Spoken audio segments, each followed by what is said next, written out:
Hello, my name's Richard Cox, and I'm joined here today by David Websdell. David is a retired engineer, teacher, and counselor who's written a book, or is in the process of writing a book, sorry, on something called idealism. So, David, we know each other from Tim Freak's work, and we attend discussion groups together, and we often talk about this thing called idealism. Why don't you go ahead and define that for the audience? Right.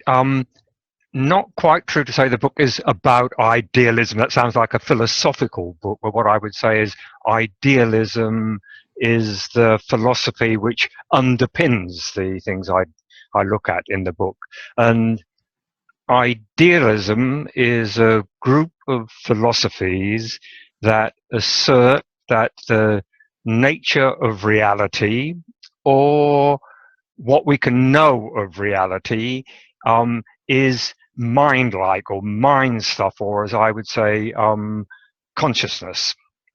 Okay, and is that There's a branch, there's a history of idealism, which I won't try and go into, but there's a branch of um, idealism, which monistic idealism, which would hold that everything is consciousness. It doesn't mean just what we know is consciousness. Like Kant said, we never know the thing in itself, because there could be something else beyond consciousness. But monistic idealism would say that everything is consciousness. A bit later, maybe I'll define what I mean by consciousness, because different people use it in different ways. You can't say there's a right way or a wrong way. There was like consciousness, awareness. We talk of the mind. So it's better that everybody clarifies what they mean by that. And I would say that I'm monistic idealism, or idealist, or that monistic idealism underpins what I'm exploring in the book. And is this in contrast to the way that perhaps the world is typically seen in society nowadays, anyway, of materialism, the idea of the consciousness is a byproduct of a pre-existing material world? Yeah, it's very different from that. Idealism would hold that material reality is an illusion. And what I do in the book is, and what I prefer to do when I'm looking at this with anybody, is to start from our direct experience, because already what we've done is we've mentioned consciousness, we've mentioned a material world, and these terms begin to seem like not equivalent terms, but we put them in the balance, which is true. And because our the predominant philosophy and the predominant understanding, even if it's unconscious with most people don't really think about it, is that matter is what is real. And so what I like to do is to start, if I'm talking about it with anybody, we won't have time today to do this. We've done a little bit of inquiry together on this, but I won't have time in this discussion to go into. But what I like to do is to start with what our direct experience is. And I can very quickly summarize how I would go about that. And that would be to start with closed eyes and then see what it is that we are experiencing with closed eyes, because the visual sense for sighted people is so dominant. About a third of the brain, if you think that the brain processes in order to produce vision, but a third of the brain seems to be used for vision. So it's a really predominant part of our sensory system. So I like to start with closed eyes, where things are then a bit simpler. And then what I find, and people I've discussed it with, and what I like to do is use inquire into it, and so that to look together and then to reflect on it, checking whether our experiences check out. I'm very interested in the research method of cooperative inquiry. When I did my MSc on consciousness and transpersonal psychology, I used that methodology. And this isn't strictly cooperative inquiry, but cooperative inquiry uses the process of doing something and then reflecting on it and then going on to the next thing. So that basic process is what I like to do. And what I think I recognize when I do that, first of all, we have to really wonder that anything, it's a marvel that anything exists. There doesn't have to be anything, but there is something exists. And there is knowing that something exists. I mean, the materialist explanation of reality doesn't really require that anything is known. It could all be going on mechanically. So that's a first thing. And then what we notice is that there is knowing, and that there are phenomena which are showing up. And it seems it's like there's a kind of field. It's not in physics, a field is something space-like, or a region which has a certain physical properties. And I would say this is field-like. It's spaciousness. It's not a closed-in feeling, but there seems to be this spaciousness, and there are two qualities. One is knowing, and then the other is that phenomena are showing up. And so I like to keep vocabulary easy, and so I talk about knowing and showing. And then, with closed eyes, two of the predominant phenomena that we immediately are aware of is, one is thoughts. It often shocks people when they try to meditate for the first time. They close their eyes and then finding all these thoughts coming and going. And I deal with thoughts, but first of all, what I deal with is other phenomena. Thoughts I take on later, because I look at thinking and who we think we are as a whole issue. But one of the predominant other sets of phenomena are bodily sensations that we can, we are aware of the body. Like I'm talking to you now, I'm aware the pressure from the chair I'm sitting on, a bit of pressure from the back, my feet on the floor. I have some pain in the region of my knee. And so there are bodily sensations. And what we have to notice is that this is all we have ever known of the body. And so in my view, and in idealism, we'd say there isn't a body out there which is causing sensations. What we know of the body is sensations. If we didn't have any sensations, we wouldn't know the body. So the body is made up of bodily sensations.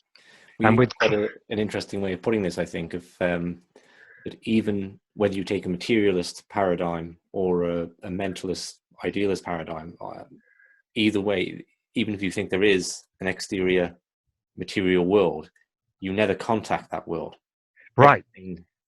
Yeah. I've got a quotation here from David Eagleman, is one of the current whiz kids in neuroscience, and from his, I think it's a book which is based on a TV series he did, and the book is from 2015, and he says, "How does the biological wetware of the brain give rise to our experience? The sight of emerald green, the taste of cinnamon, the smell of wet soil. What if I told you that the world around you, with its rich colors, textures, sounds, and scents, is an illusion, a show put on for you by your brain? If you could perceive reality as it really is, you would be shocked by its colorless, odorless, tasteless silence. outside your brain there is just energy and matter. And so that's from a current materialist neuroscientist, and this is the view. And so that would apply to the body. In that view, all we know of the body is certain something going on in certain regions of the brain which produces feeling and the feeling of movement, etc. Yep. And so so noticing that the body, what we take of what we know of the body as a set of sensations, with closed eyes we can feel the outside of the body, and we can notice that these sensations are inside this field of awareness. And so the body as we know it is inside the mind. And the interesting thing is, if you put your hands on either side of your head with closed eyes, then you know, and we could even do a thought experiment. Imagine somebody had bored a hole in your head, and then you could put your finger through the hole and touch your brain. And you know that the brain is inside this field of consciousness also. And so I'll give a couple of definitions now. So I would say consciousness is what knows and shows. It has knowing and it has showing, and this apparently individual field of consciousness. I say it's an individual field because I guess you are experiencing, or you could experience something similar, but your experiences are different from mine.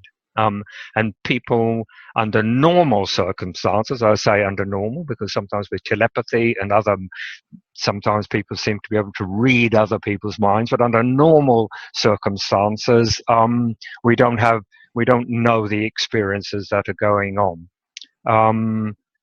And so this individual field of consciousness, I would call the mind. Some people use mind in the sense of the thoughts that are going on. I can't make up my mind means I'm having different thoughts about what I should do. And I use awareness as the knowing aspect of consciousness. Some people do it the other way around, and you can't say one is right or one is wrong, but one just has to define how one uses them. And so the mind, the body is in the mind, the brain is in the mind, and if we feel other objects, we can also realize that these sensations are also in the mind. So these objects outside the body are also experienced in the mind. And I find it easiest to do this with closed eyes first, because then you can really get these this appreciation of this. And then the interesting thing comes when we open our eyes. And what I recommend to anybody doing this, and the first part of the book is trying to set out a number of exercises. So we go through this, and so then I build on what we have experienced directly. I begin to build a more elaborate case on this. But the interesting thing is, if one is aware of this spaciousness and then opens their eyes slowly, then what we realize is that the visual impressions seem to flood this space, flood this spaciousness. We are not a little person in our heads looking out at this world of shapes and forms and colors. As I read that piece by David Eagleman, nobody really asserts that. That's in philosophy called naive realism. And so if one slowly opens one's eyes, slowly closes one's eyes, one can really appreciate that everything we experience out there also visually are also phenomena appearing in consciousness. And maybe you've done it, but a lot of people have done it. I've done it sometimes when you're lucky enough on a clear starlit night to lay on your back and look up at the heavens.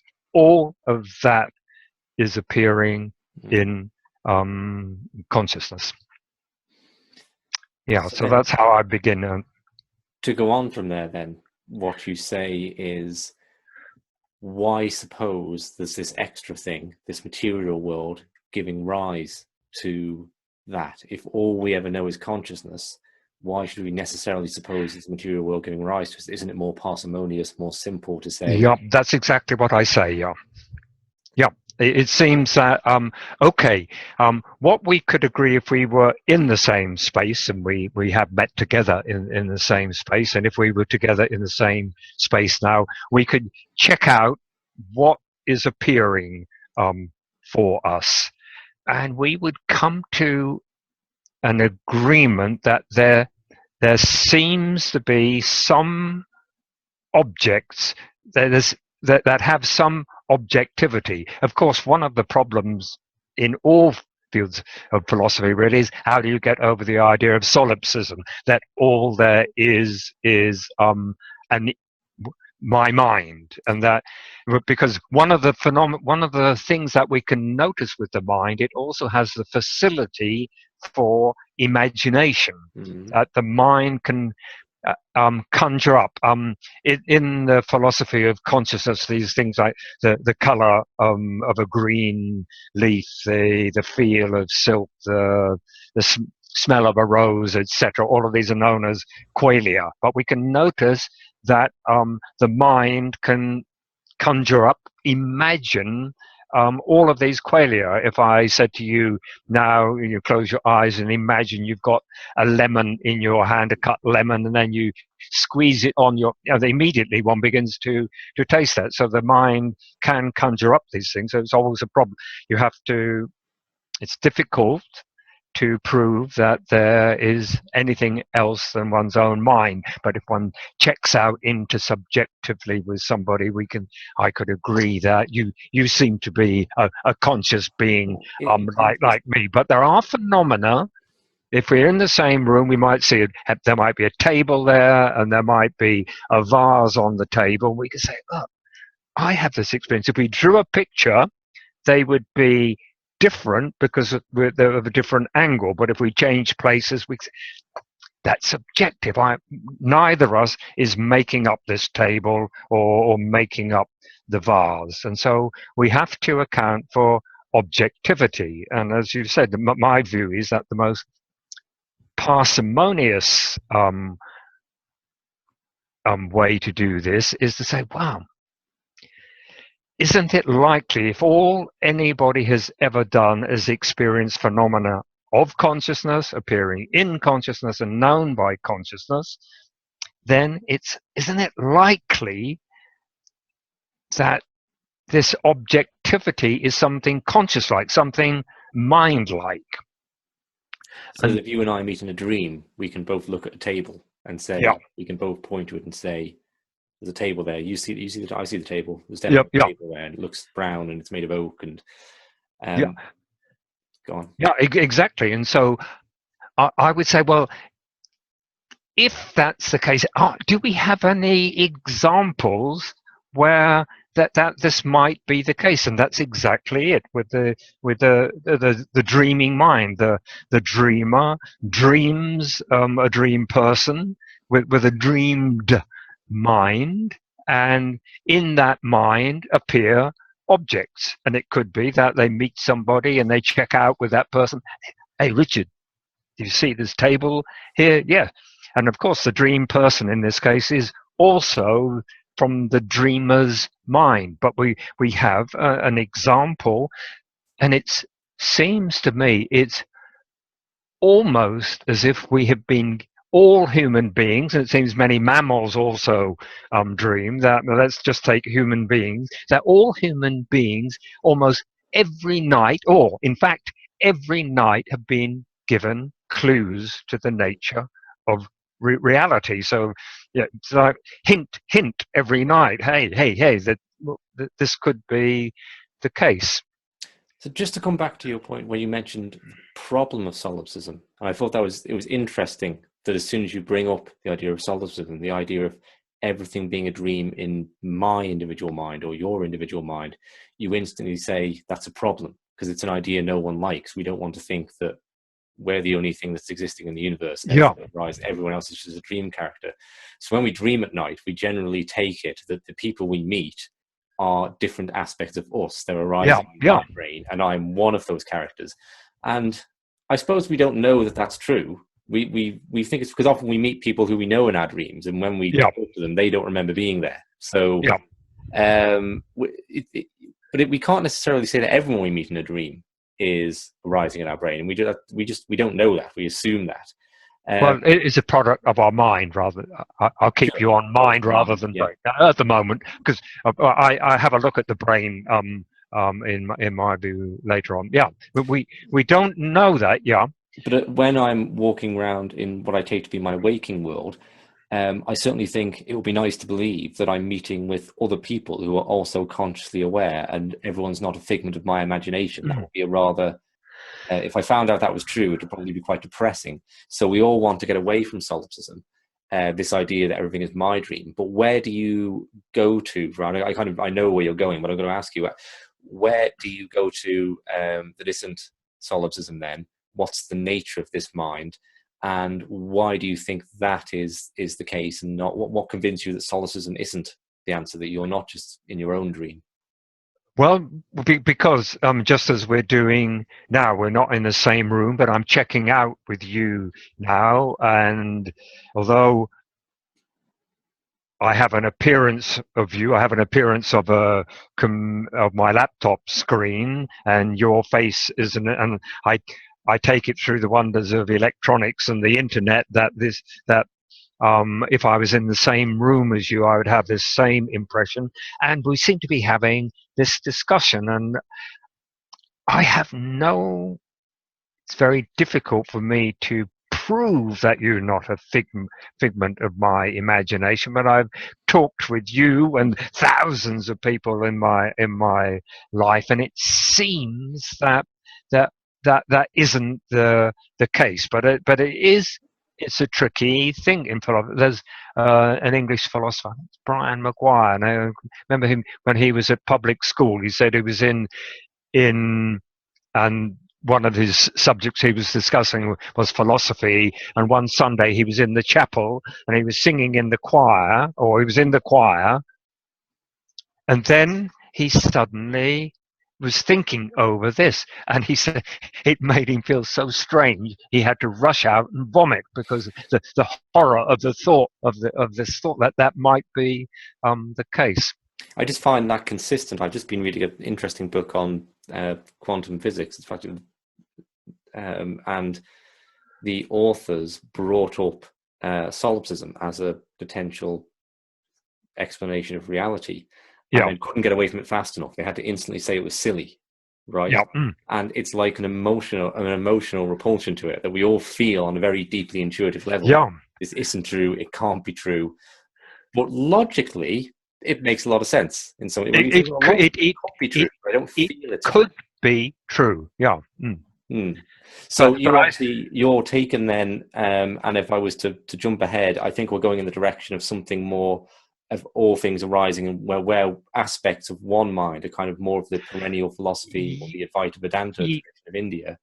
Is that the direction you're going with it is. I mean, to avoid religious connotations, because I'm not sure of the form I want to put the book out yet. I want it to appeal to people who are not just people, in inverted commas, spiritual people. I think it's important that people from a wide background really begin to look into it. I think our misguided view of reality in relation to some of the things that are going on in the world. But so I avoid talking about God immediately, and so I use the phrase, expression, a meta mind. Meta means transcending, beyond, or and so that I have the hypothesis that what the source of this objectivity is a meta mind. It's a phrase others have used. There's somebody, Peter Lloyd, he wrote a couple of books based on an updating of Berkeley's idealism, and he used the phrase, others have used it, some people use universal mind or absolute mind or the mind of God. And so in this case of dreaming, then the dreaming mind would be like the meta mind for the dreamed person and the dreamed mind. And I think there are other examples of this. For example, storytelling is a ubiquitous thing that human beings do in all cultures and throughout history. As far as we know, people have told stories, and what a good storyteller has the ability to do is like to transport you into another world where you identify with this world, and they have vivid pictures in their own mind, and somehow they help you to create the same pictures in your own mind, and then you get involved in the stories. And then a modern form of storytelling is the novel. And some novelists I've heard interviewed or read about, they say sometimes a character appears, comes into, and they then seem to have a mind of their own. And then some people, they have a novel with several main characters, and they switch the point of view from character to character. And then in this case, I would say that the novelist's mind is acting as a meta mind. These characters exist in their mind, but then when they switch from mind to mind, they take on the individual minds. And there are other examples, like a film scriptwriter is doing the same thing when they're visualizing the film. And a very contemporary example, which I use as an analogy, is a mass multi online game. I think in the conceptual phase of the game, the person who's making the game, before they get into the program, has to go through this process of viewing that there is information about the world and the avatars that will appear in the world, and how the different avatars can have a view on the world.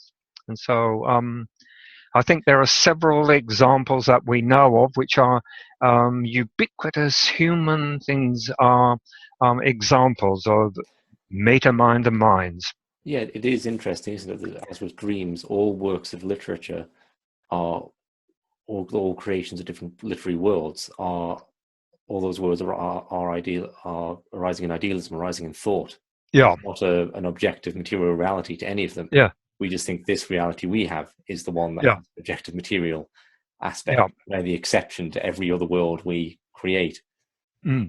So I think there's a lot of different directions we could go with this, and bits we could zoom right in on, and hopefully we'll get the chance in future dialogues.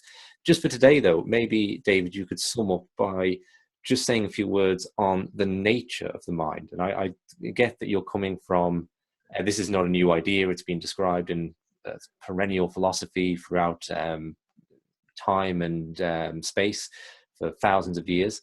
And